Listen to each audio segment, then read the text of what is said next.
ManLeague Universal with the Commissioner. Time to musk up. ManLeague Universal. Woo!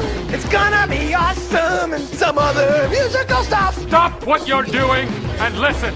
It looks like I'm a wreck. It's in the hole. And now, the Commissioner. Get on me, wanna know, Hank, why do you drink? ManLeague Universal Podcast. We are joined by two gentlemen from the Blackburn Review, Don and Matt. Guys, how you doing? Hanging in there. Yeah, doing great. Masters Sunday. What are your thoughts thus far on where we've been with the Masters, where it's heading today? I know the big topic of discussion is clearly Tiger and his, his exploits on 15 on Friday, but some say he should have been DQ'd. Some say he should have withdrawn from the tournament. Others say no big deal. Or in Nick Faldo's case, you just alternate between the three various options. But what do you think? What are your thoughts on it? Well, I know that I don't really care if he's in the tournament or not. I mean, it's the Masters. I'm gonna watch either way, but I can definitely understand the idea that he needs to be in it to get the highest ratings and the most amount of money possible. And I don't understand why everybody's freaking out when it's built into the rules for them to allow someone to stay in the tournament. I understand it's shady and it's, kind of a backdoor deal kind of thing, but, there's a rule in place to let someone who signs an incorrect scorecard stay in the tournament, so why are we going to dedicate the last 2 days of one of the greatest sporting events of the year to talking about this stupid little rule that nobody really gives a crap about? And anybody who says that they want Tiger out of the Masters they're just lying, because they know that it's more interesting when he's there and when he's in contention. Don? Yeah, I agree. To be honest, I love golf. I playing it. I had no idea that this was a new rule. Like, it shocked me. I woke up on Saturday, turned on the video, and they were talking about Tiger possibly being DQ'd for signing a legal scorecard. And I'm like, possibly? Like, what's the point here? He's DQ'd. He's disqualified. And then, they're talking about this rule. So, I definitely agree. Yeah, he shouldn't have been disqualified if that's the new rule. And it's clearly made for him and for, like, Phil Mickelson. For basically, it's the quote-unquote, we don't want our stars being disqualified before the weekend to screw over our TV ratings. I mean, yeah, we say we're going to watch it anyway, but we're quite the anomaly, because if Tiger was not there this weekend, clearly the ratings would go down. I mean, it's just that simple. I'm sure when a lot of people heard about it, it was a case of, oh, it's Tiger, so they're not going to do anything. Of course, they're not going to kick him out of the Masters halfway through. But at the same time, that's pretty much the only reason the violation was called, is because it's Tiger. If Jason Duffner does that, does anybody care? No. First off, nobody's watching him. They caught it because the TV cameras were on him. Right. Like, somebody at home called it in because the cameras are on him nonstop the entire day. If you have DirecTV or Uverse, he's going to be on one of the featured group channels, so you're going to see every shot he hits no matter what, as if CBS wouldn't show every shot he hits anyway. But you're right, if it was Jason Duffner or if it was, some low-level guy, you're not going to see every shot he hits, and that violation isn't even going to be called. So it's, it's not fair for it is, but it isn't fair for Tiger to sit there and say, okay, well, if, there isn't so many people watching me, then I don't get caught for this.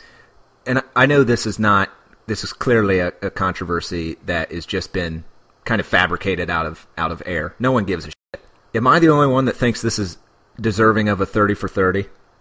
That we need to get the guy, find this dude, and totally do the shaded out face and the the real deep audio fabricated voice, and get a 30 for 30 assembled for this. Because I'd like to hear how this guy took, what kind of process did he go through? Clearly, okay, Lindsey Vohn's husband was half-assedly claiming credit for it on Twitter last night. So ex-husband. This guy sees the violation, and I better get CBS on the phone here. I don't like what I'm seeing. I I guess this rule is like late 2011, early 2012 or something like that. Imagine like there's been a Masters champion where he signed an illegal scorecard and he would have won if he would have signed it correctly, but instead he this was I think back in the 70s, maybe early 80s. So like it's clearly made for. I think they said it's made for the specific reason about people calling in, right? I have no idea. I don't know. I after about 10 minutes of listening to it yesterday, I just had to turn it off. I couldn't even stand and listen to it anymore. It was so dumb. Yeah. Like, we're arguing over the fact that a dude dropped his ball 2 feet behind where he originally had it. Right. Like, that's the biggest controversy in the golf world right now, is a ball being dropped 2 feet backwards. 2 feet further away from the hole. Yeah. Yeah. Like, this is the major problem that we're dealing with in golf right now. 2 feet back. Could you imagine, like, going around with a rules official, like, just us playing, and like, the amount of rules violations we would have? They'd be like, holy crap. Yeah, Scott, that foot wedge that you used about 4 times on the last hole was wrong. Like, Matt, I don't think you can get a gimme from 3 feet away. Gimmies. I played golf in high school with a kid that, on several occasions in a tournament, marked his ball with, like, a leaf. He was like, Saturday morning, 8 o'clock, half the kids in the field are hungover, and it's just like, oh, I don't have a dime or a quarter, and I just broke my tee on the last hole. I'm just going to use this leaf to mark my ball. And you kind of, and there's a moment where he'll look around, or at least he did, kind of looked around at the rest of us, and it was just like, dude, you're 16 over anyway, so who gives a shit? But it's like that kind of stuff is what makes golf enjoyable for the most part, where you get some real clowns out there where the creativity just never ends. I've seen guys use any number of strange objects to mark the ball, but to also, like, when you're on a tee box, you've got the tee markers that, they pretty much outline where you can tee off from. But, like, I've seen guys stand with that in between their legs as, like, some kind of superstition or habit. It's idiotic in every form, but I have found it over the years to be what makes golf tolerable. Guys who have lined up and aimed for the cart path on their drives.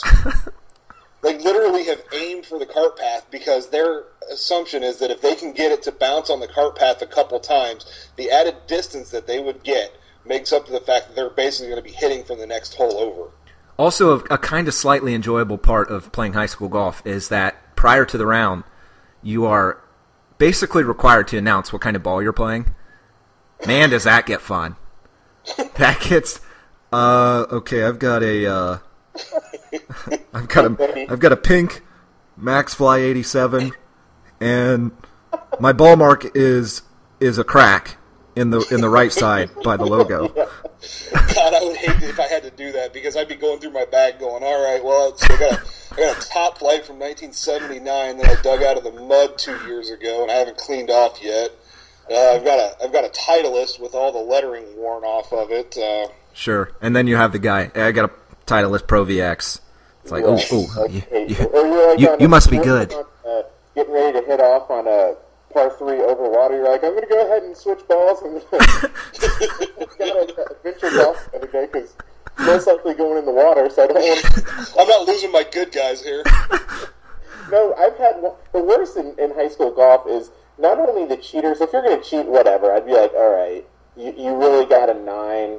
I'll give you an 8, whatever. But the ones that are like, oh yeah, put me down for a 5, I'm like, pretty sure you probably had about a 10 or an 11 there.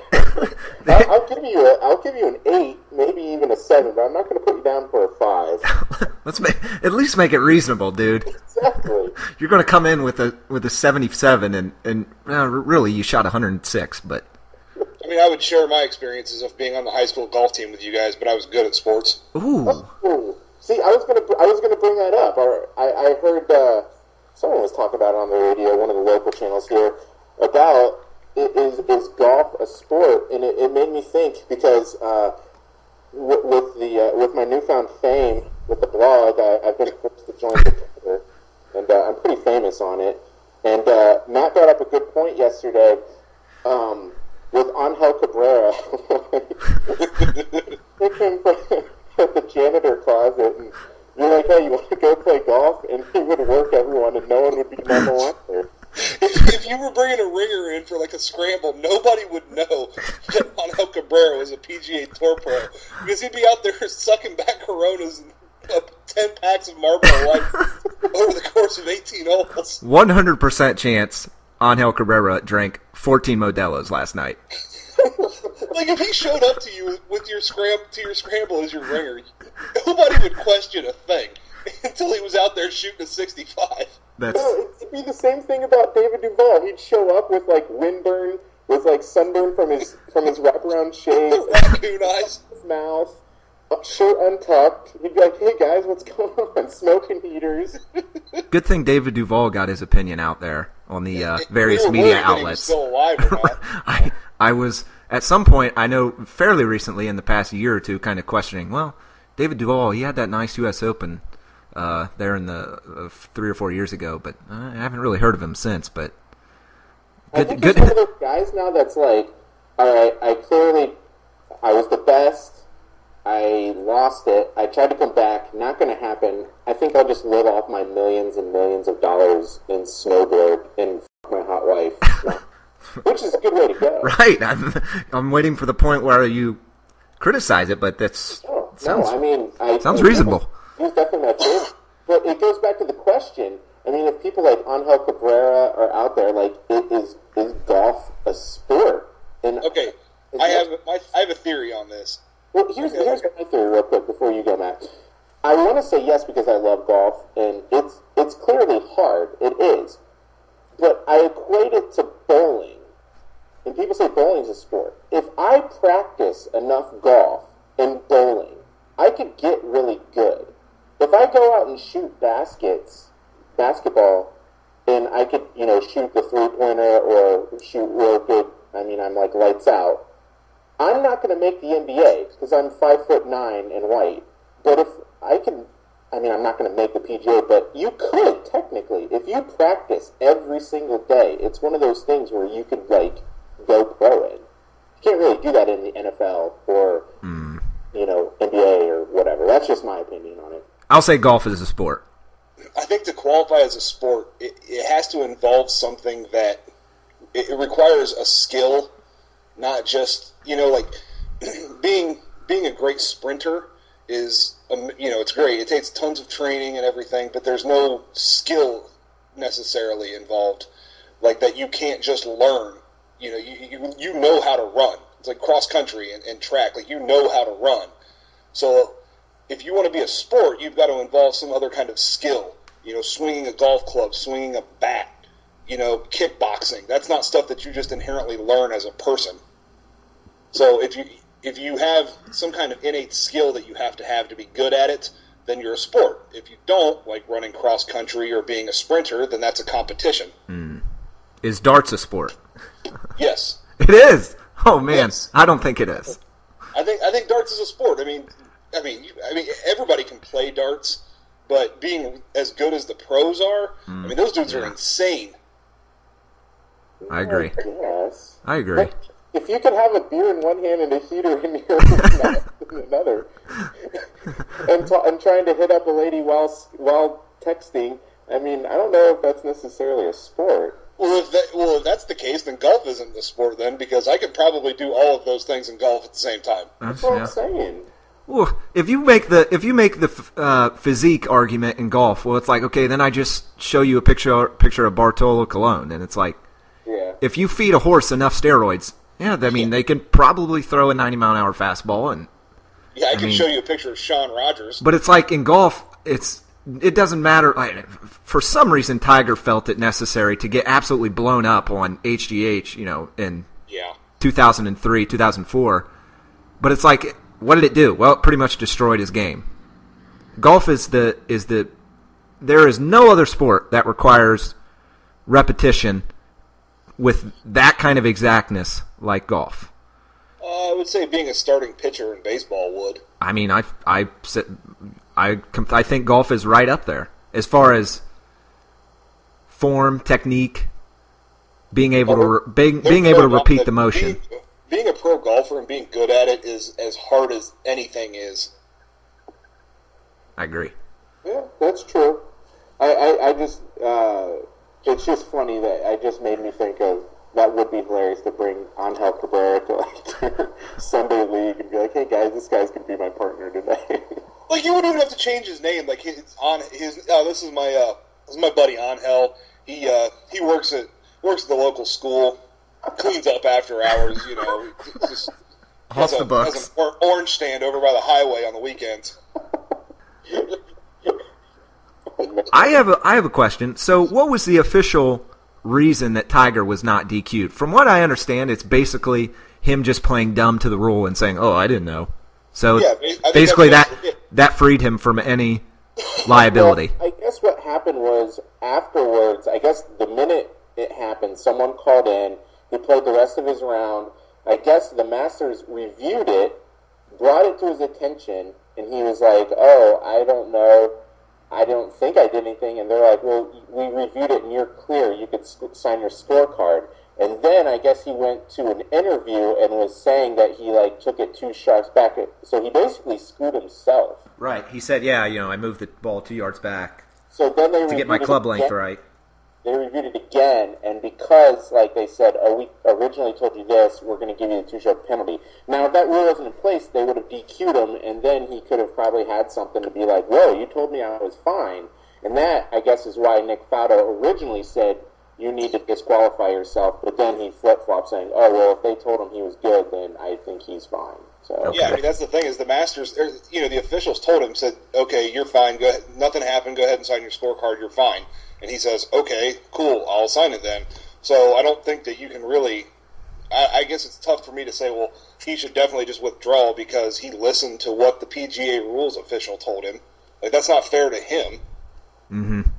And let's face it, the dude, he probably needs a little bit of the money.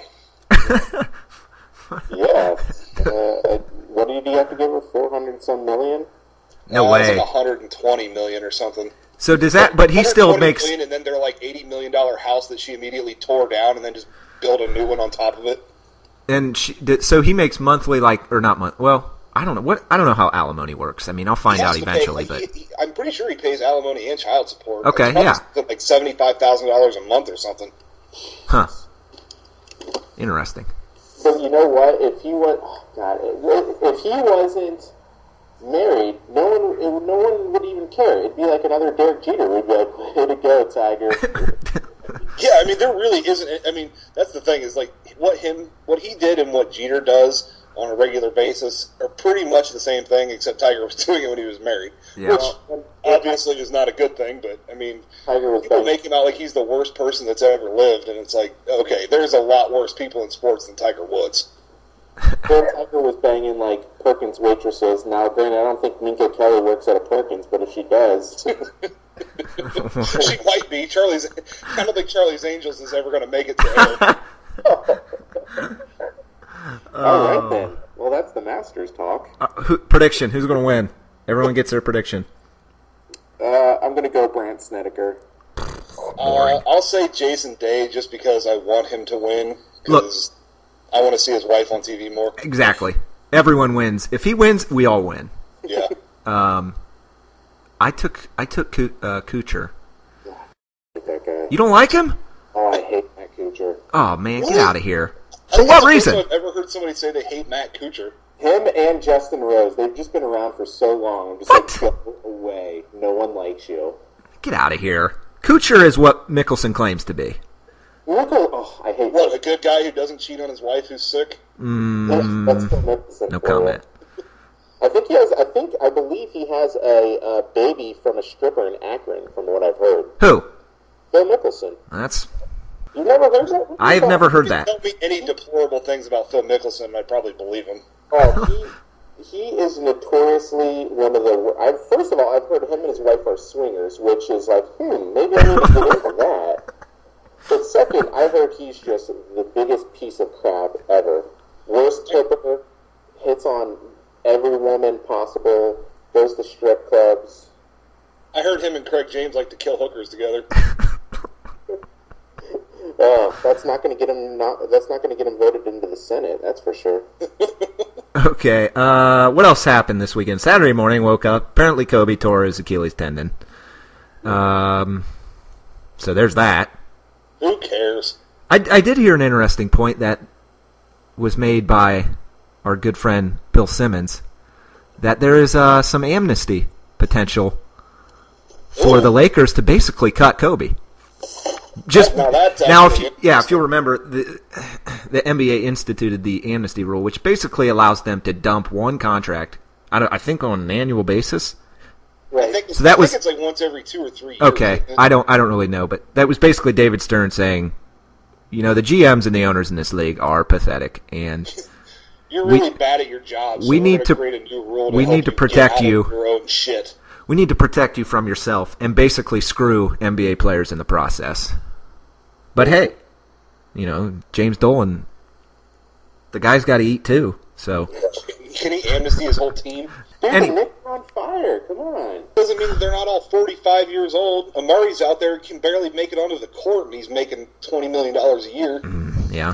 It's one of those things where I'm just like, Achilles, Kobe, what do they say, 9 to 10 months? Yeah, something like that. Back in like 5, and we'll be like, okay, yeah, the dude is like doing something shady. 17th year in the NBA, he went over to Germany to get some freaky deaky knee surgery done, and like he didn't get the surgery done. What they do like, it's like what the blood dopers do. They I think what they do is they take your white blood cells out, take your blood out, spin the white cells out in a centrifuge, and then inject them right into the injured area, so that you're basically have this super duper healing potion in your knee. I think that's awesome.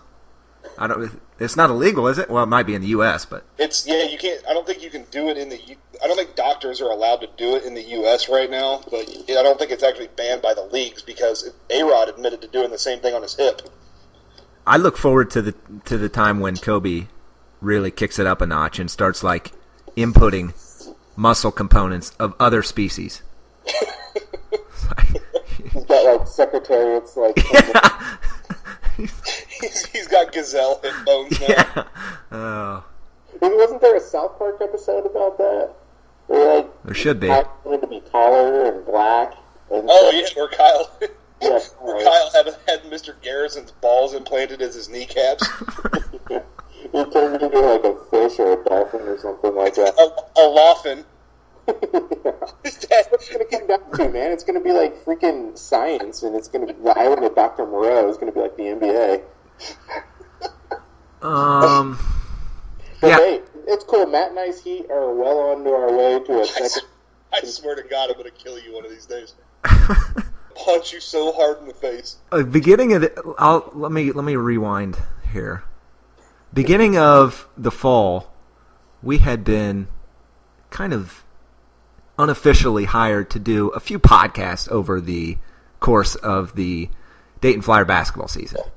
How'd that work out? We did 0. We did none. we figured Dayton fans had been put through enough, so we dialed back and actually did 0 of them. But when the fan base is comprised mostly of people over the age of 50, I don't think podcast is the right medium to reach them. We put out a front page spread at the Centerville Times. Can you put podcasts on 8-track? But in any case, let's just summarize the season in 10 seconds. Okay, here. I'll go first. Go ahead.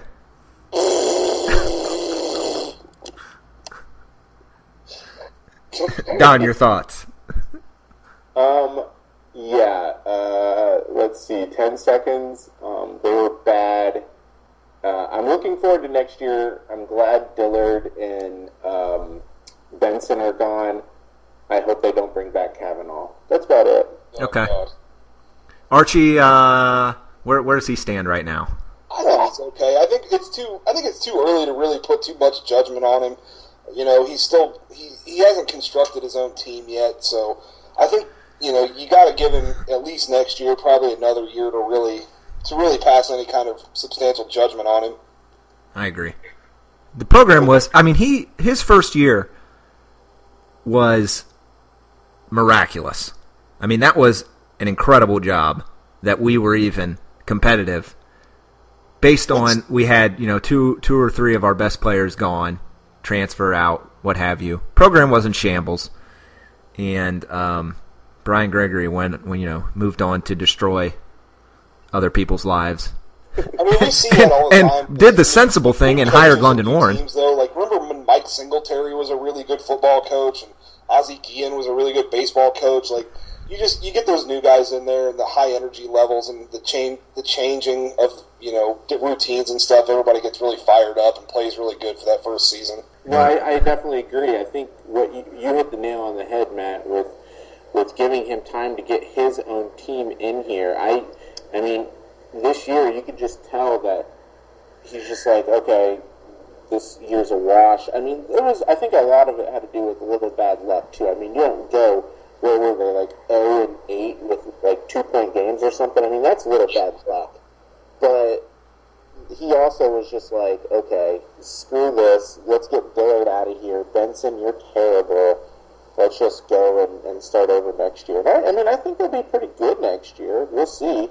I mean, they don't have to deal with Zager anymore, so that's good. Okay. Yeah, I think next year, the big thing's going to be, what kind of production are we going to get from the point guard spot with 2 freshmen and Kyrie Price? I mean, it's going to be kind of a crapshoot of what's going to happen there. But if any of those 3 guys steps up and plays pretty well, I think that they're going to look solid because I mean we've got enough inside game to survive, but having Sanford and having Pierre on the wing is going to be. I mean, we're going to be able to score points, and as a Dayton fan, it's nice for the first time in forever to know going into a season that hey, we are legitimately going to be able to score points to win basketball games. What does the A10 look like next year? I didn't keep up with the whole relocation of of some of these A10 teams just because I knew where it was going. Dayton basically getting shut out. They'll be pretty good next year. I mean, I think VCU. I think I read in Sports Illustrated that VCU is a top 15 team. I think they're predicting. I mean, St. Louis will still be good. And, I mean, I don't know how good. Is George Mason coming in next year? I don't know. When does that take effect? I think that's supposed to be next year. Or maybe, I don't know. Now I can't remember. Okay. I mean, Dayton, we'll see. I think LaSalle hit lightning in a bottle. I mean, I can't see them repeating what they did last year. But, I mean, clearly Butler and Xavier are class of the A10, and that's going to hurt losing them. So, I mean, we'll see. I'm hoping.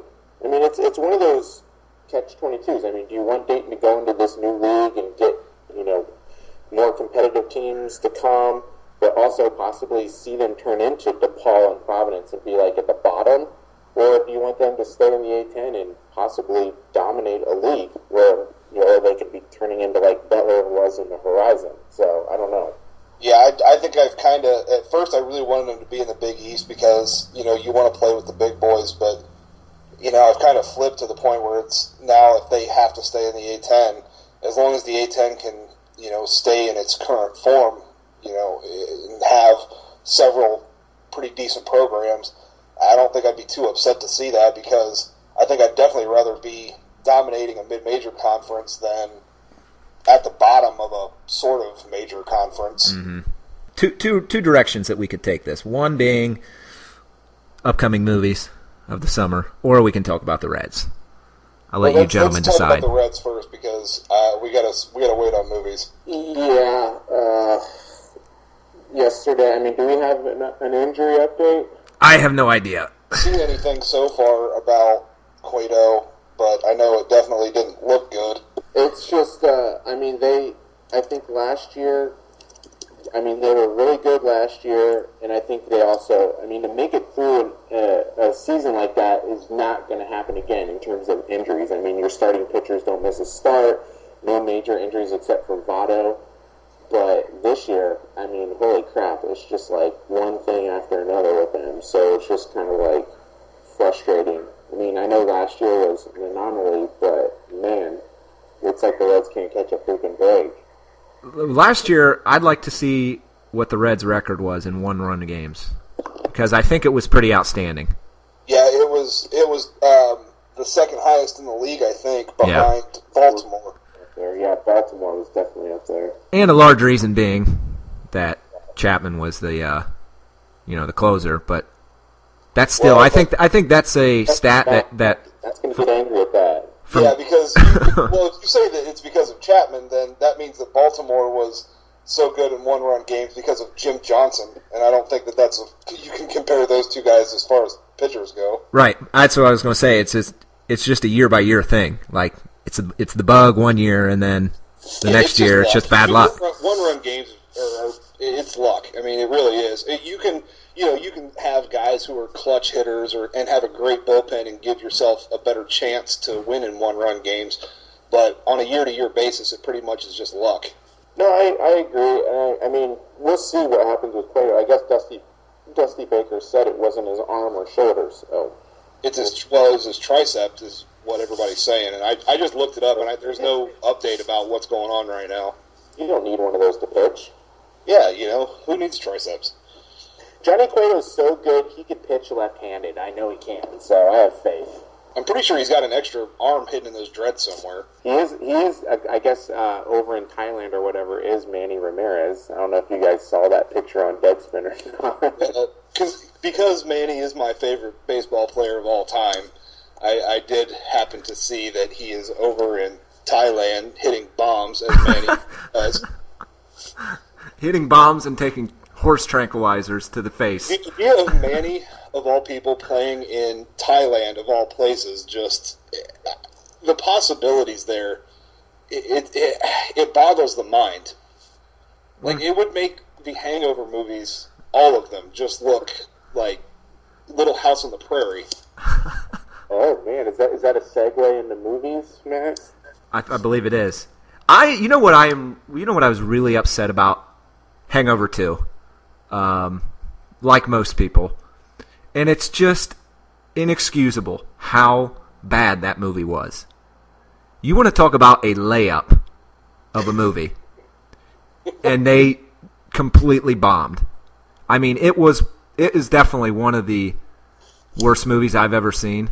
Ooh. That's not to say that it's not even slightly rewatchable, because I think it is. But I just remember sitting in the movie theater, and then towards the end, to top it all off, the Mike Tyson reappearance. Oh yeah, I mean, the whole thing, just absolutely brutal. And I can't believe. I mean, I'll say this, knowing that I know nothing about movies, and all I do is watch them on occasion. But I could have written a better script than that. I mean, I saw it in the theaters, and I was really upset with how bad it was. And I was like, I'm never going to watch this piece of crap again. But, of course, it's on HBO every day. And I've watched it. I don't think I've watched it beginning to end once, but I've watched bits and pieces of it, over the course of the last few months. And it's not as bad as I remember it being when I first saw it. Like, it's definitely a movie you can turn on HBO for 20 minutes and get some enjoyment out of it. But, obviously it pales in comparison to the first one, but the first one was pretty ridiculously good for what it was. I agree. A big reason I say that the second one was so bad, because I thought the first one was really good.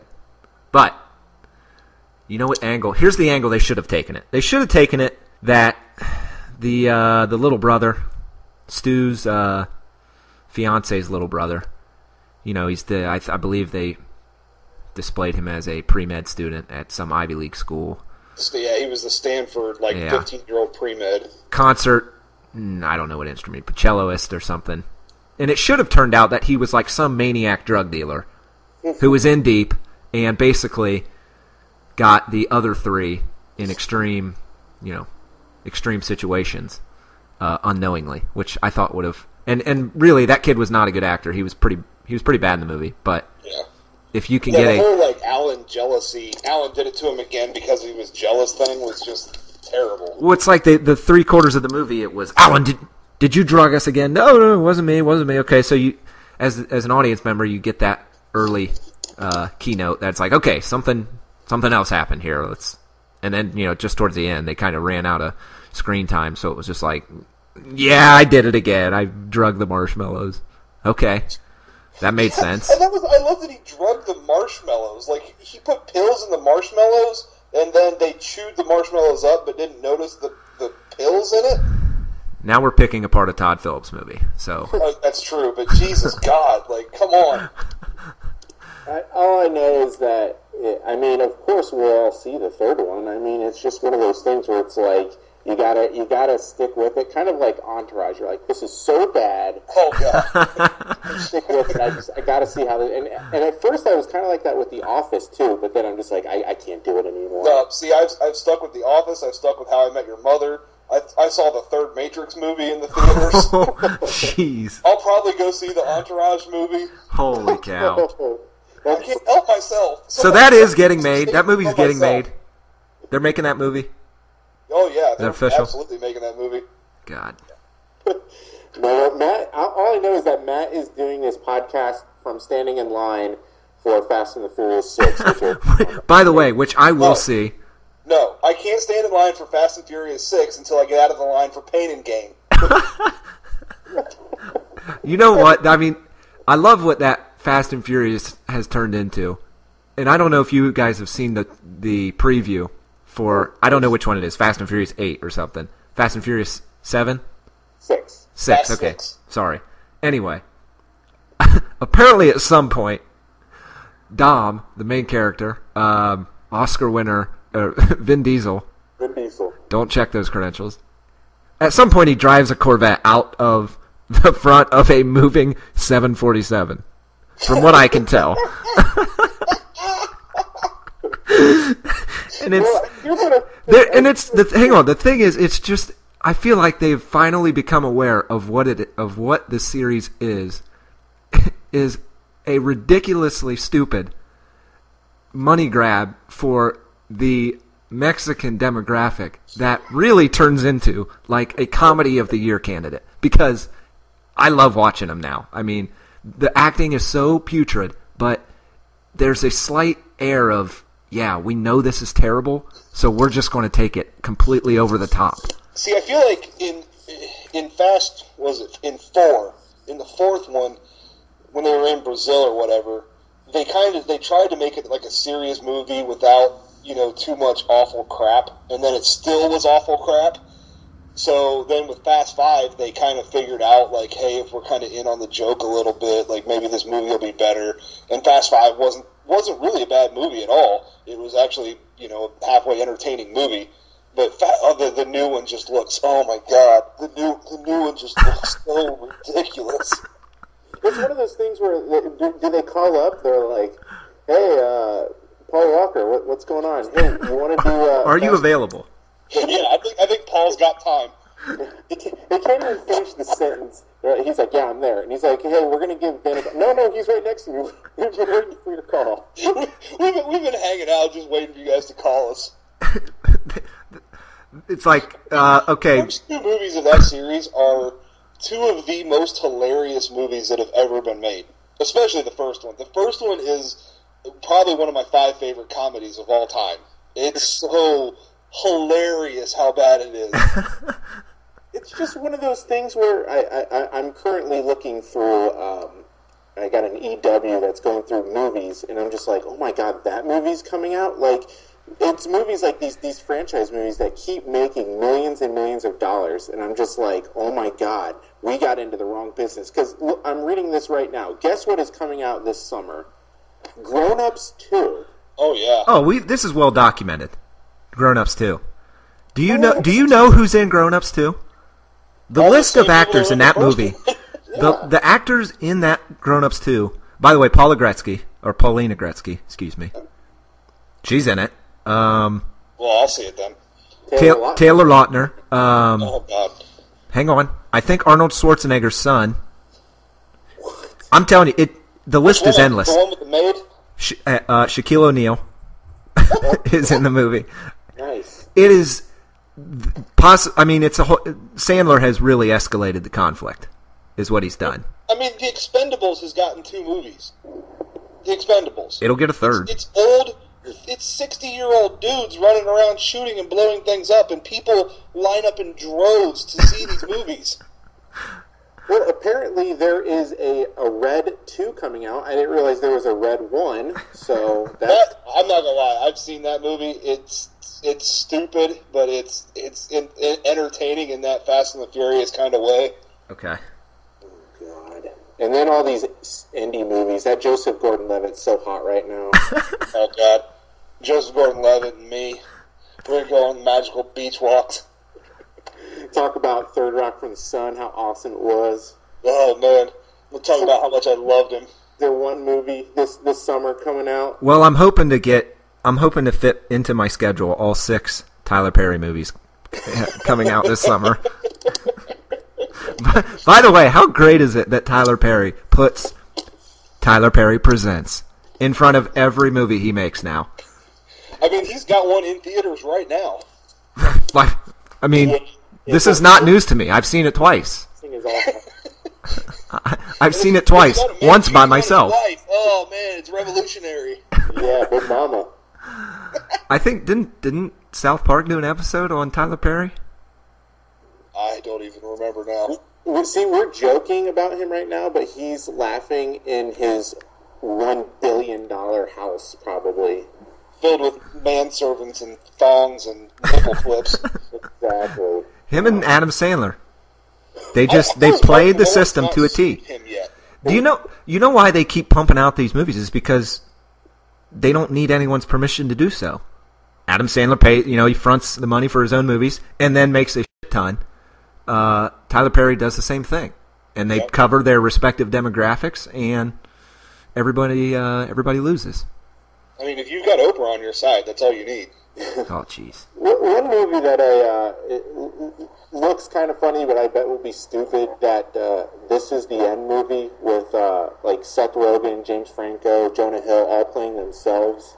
Oh, yeah, I'm definitely going to be seeing that. I have a soft spot for those guys. The preview looks actually kind of funny, so I might see that one. But other than that, I've never seen any of the Iron Man, so can't really question that. That's a little weird. The Iron Man movies are great. I think that it's weird that you've never seen them. Well, okay, wait. I take it back. The first Iron Man is great. The second Iron Man is, you have to see it, but it's not really that good.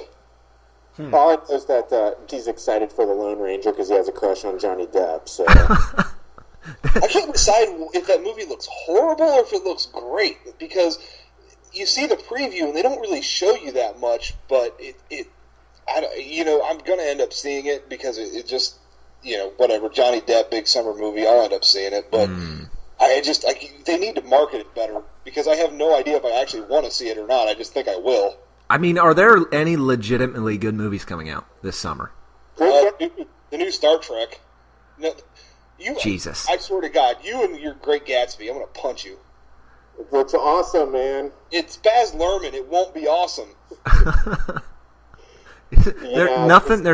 I honestly have none. I have none. I'll see The Hangover 3, and that's it. Superman. Okay. Christopher Nolan's Star Trek. Christopher Nolan is he's involved in that Superman movie. Yeah, he's producing it. Okay. And he worked on the script, I think, too. Him and Goyer. You know what? I saw the first Superman, not the first. Well, the most recent one. I saw that in the movie theater. That was terrible. I saw that in the movie theater. I was like 12 years old, scarred for life now. Wait a minute. 12 years old. Yeah, he's a youngin'. God, I know, but stop it. That movie came out like 15 years ago. No, not 15. No, it came out like 7 or 8 years ago. 1998? 1999? Did it come out around then? Okay, maybe. No, it came out like 2003 or 4. All right, I was 15 or 16. Same thing. No, there's some good movies coming out this summer, though. I mean, you got the new Star Trek, you got the new Superman. Shut up. Monsters University, World War Z. Those are all coming out this summer. Those all look good. Despicable Me, too. Oh, I'm in. I'm in for that. The Smurfs, too. Pacific Rim, the new what's his face that did the Pan's Labyrinth? Guillermo del Toro. Yeah. That's his new movie. That looks really, really good. Yeah, it's one of those things where I think we all need to maybe write a movie rather than do these podcasts. I'm looking at some of the movies that are coming out this summer, and it's really only now is it starting to wash over me. The Smurfs 2, I thought that was a joke. That's actually coming out. Kick-Ass 2 comes out later this summer. The first Kick-Ass movie is really, really good. Interesting. I've never seen it. See, you guys need to stop getting out of the house so much. Just stay indoors and enjoy your life. I saw Evil Dead yesterday. I got out of the house. Kevin Hart is coming out with the movie in July, about 9 months too late, but tip of the cap for the effort. The Wolverine. The Wolverine, is a Hugh Jackman connected with that one? Yeah. Good for him. Oh yeah, there's a new Wolverine movie coming out this summer too. I'm sure that'll be great. And of course, One Direction is putting something out in August. We will go see that one. Hey, Will Smith has a movie coming out this summer. Do you want to bet if one of his kids is in it? Because they are. What about this Loveless movie? Is Amanda Seyfried, is she going to get naked in this, Matt? You're probably on this. I have no idea. You're the one that thinks she's so dreamy. She is, dude. I disagree. I disagree. You could I just don't like the fact that every time you walk around the corner and look at her, she's going to look like she's surprised. Hey, that's my. That's a real zinger. Other than that, I think we're good on that. I think we're good on this podcast because it's carried on long enough. Plus, the Masters are going to start here in 7 minutes. Yeah. Yeah, so. And my baseball game already started, so I'm kind of half watching that while I talk to you guys. Awesome. Yeah. I can see we have all got our best middle-aged white man on today. So I'm literally sitting in my bedroom with the TV on and some orange juice and some trail mix. Awesome. Tip of the cap to everyone. So thanks for joining us, gentlemen. Any other thoughts before we sign off? Go Tiger Woods. Don't let the man keep you down, Tiger. I have a last thought. Don't ever invite Don into your bracket pool. Uh-oh. Hey. We'll save that for another podcast. Winner's going to win. That's all I'm going to say. I hate you. All right, guys. Thanks for joining us. All right. See you guys later. They can talk to you. You're really enlightened cat, and I like that about you. ManLeague, Universal.